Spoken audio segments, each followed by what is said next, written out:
Apple காரம் தேவைன்னா chilli போடணும்.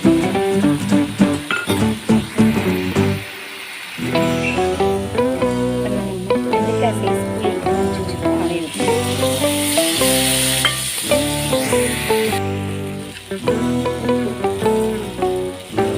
நம்ம வெங்காயத்தில் வைக்கணும் கம்மியாக பார்த்தீங்கன்னா நம்ம வதக்கி வச்சுருக்க கத்திரிக்காயை இதில் சேர்த்துக்கலாம்.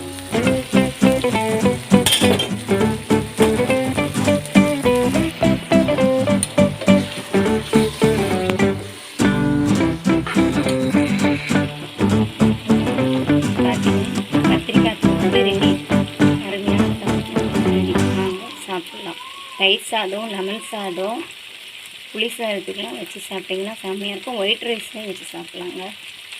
செஞ்சு பார்த்துட்டு எனக்கு கமெண்ட் பண்ணுங்கள்.